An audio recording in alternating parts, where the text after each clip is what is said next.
am so tired. Tired of being admired. Tired of all the children coming and going. Folks, it is currently 10 o'clock on Thursday night, and I'm still up at school 10 at night doing these videos. So I hope that they are helpful for you to refer back to in your notebook. You should have already taken some notes with me, so we're just going to go through this quickly so I can go home and go to bed. All right? All right. Okay, make sure that you have your notebook. Make sure that you have your pencil. I lost the cap to my marker, so we're just going to have to go with it, right? Open up your notebook to the grammar section. Flippity flippity flip to a brand new blank page. Writing your heading at the tippy top. Remember, I'm not filling out the date for you because I don't know what day you're watching this video on. 17th, 18th, 19th, or 20th. And the title for this is Quotations. Okay? When you are quoting someone, you are showing that they are talking. So the first thing you need to write is quotations show talking.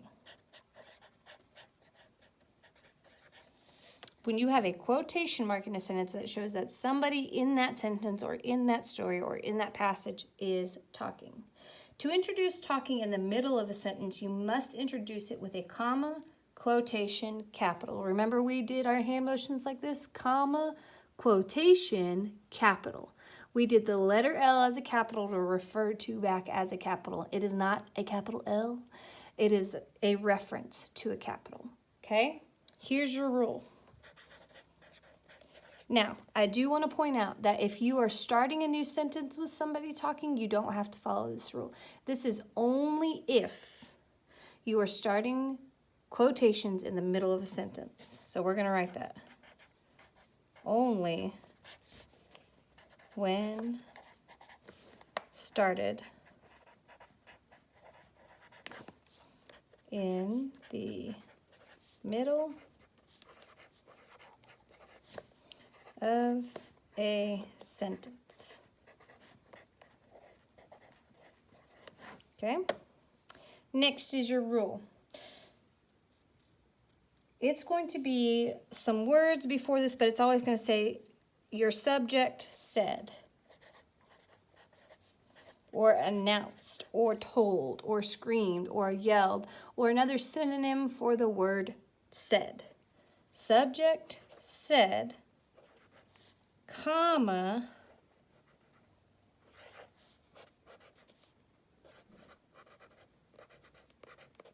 quotation,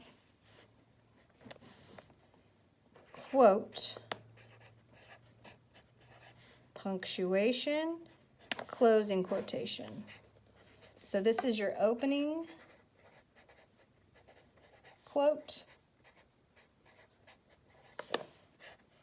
This is your capital. Okay. You then need punctuation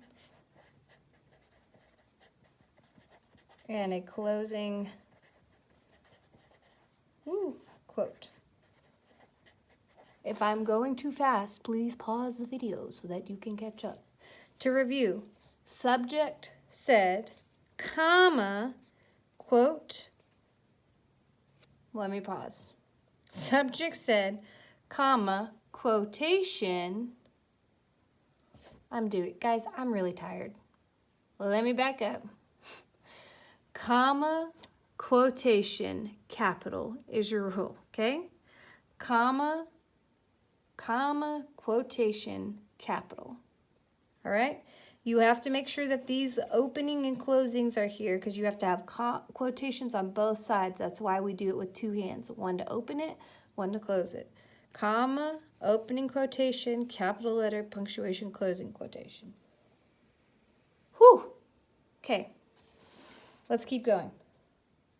We're going to do an example with one or two ones that I generate, and then you are going to generate some on your own. So the first one we are going to generate is Miss Keenan announced, that's another way to say said, my subject said. Subject said. Miss Keenan announced, comma,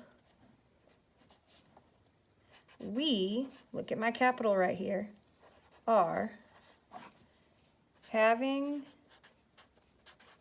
free time. I include my punctuation. I end it with my my ending quotation mark. Ms. Keenan announced, we are having free time. Okay? Subject said, quotation, capital, quote, punctuation, quotation. That's a lot of words at once, so we're going to practice one more. Okay.